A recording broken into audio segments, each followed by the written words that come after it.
DJ back again with another DJs BrewTube for you. I'm here, your favorite host. Wait a minute.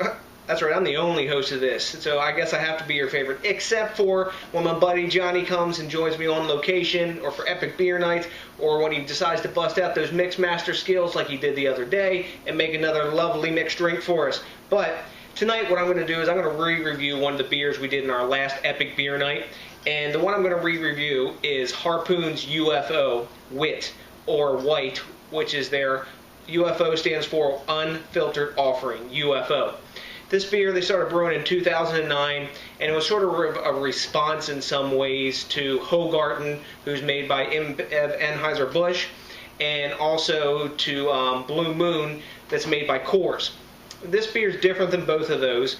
The prototype really for all these Whit beers or Hefeweizen style sort of Belgian wheat beers is of course Hogarten, and that's still a quality beer because Bud and Bev have decided to leave that brewery alone, let them make their beer, and that's really the stereotype and the prototype for all these kind of beers. But I really enjoyed this beer.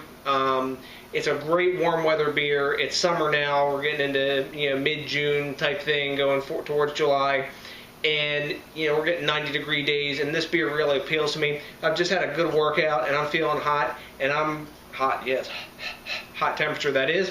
And I'm ready to have some of this Whit beer here. So let me pop a cap on this, and while we're popping the cap, we'll talk about some of the stats on this one. This is Whit beer, Belgian Whit beer style. Oh, one pop as always. It's 4.6% alcohol by volume and 10 IBUs. So solid session beer right up the front. When I pop that cap, I can smell the sort of lemon and orange and coriander and spices coming off of this one. Lovely. So we're going to get a pour on this one. And having drank this beer before, I'm sure I can get a pretty monster head on this one. There you go. Boom, look at that, guys.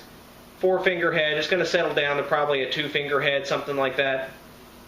The color on this beer, if you take a look at it, it's a nice amber color, like true amber. From a pine tree type amber. There's not a lot of orange in it, but it's a real rich golden unfiltered color, but it's got little tinges of darker sort of burnt yellow to it, a little of that caramel sort of color kind of, but really nice.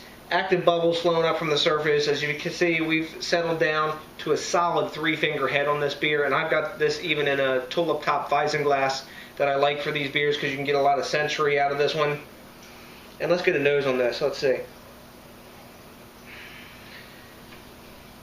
I'm getting yeast and lemon and spice, sort of like coriander and clove, and other citrus in the background, sort of tangerine-y, not as orange as some Whit beers are, but sort of tangerine-y. But lemon is the dominant citrus that I pick up in this one, and behind that is that bready yeastiness and spice.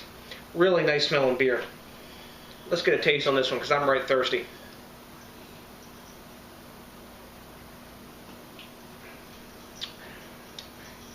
That's nice. It's a little watery, but this is a session beer full on. The lemon is up front and the citrus.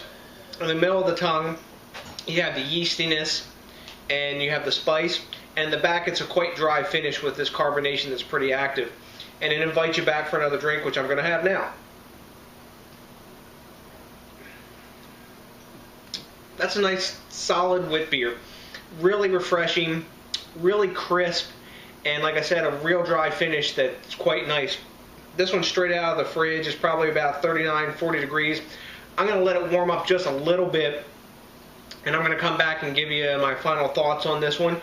But real solid beer, very sessionable, and I like this better. I think I mentioned in the Epic Beer Night, even than the Maui Brewing Le Perrosset, I think it is, Whit beer. It's more expensive and it's supposed to be better, but to me, I like this one. It's a lot more refreshing and has actually a better flavor profile. But anyways, I'm going to give it a little bit of break now, let it warm up a bit, and I'll be right back.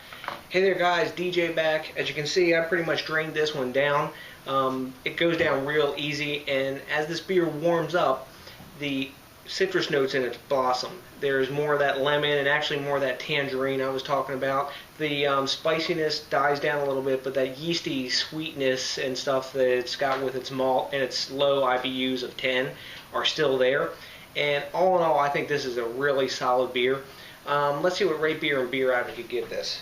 For whatever reason, I don't know why, Rate Beer is giving this a 48. Come on, guys, that's a joke. You can do better than 48. That's just not accurate. And Beer Advocate, they give it an 82. I'm more along that 82 line. You know, I was wavering between a B and a B+, and actually I think I'm going to go with a B+. Why? Because right here on the bottle, in clear yellow ink-jetted labeling, right here marked on the side, says Best Buy 8/15/2012. Doesn't get any better, any more clear than that. All the other guys that aren't stepping up to the plate like that, do what Harpoon's doing. Step up to the plate, mark those bottles to date clear. So my rating on this one's a B+. Give it a try and let me know what you think about it.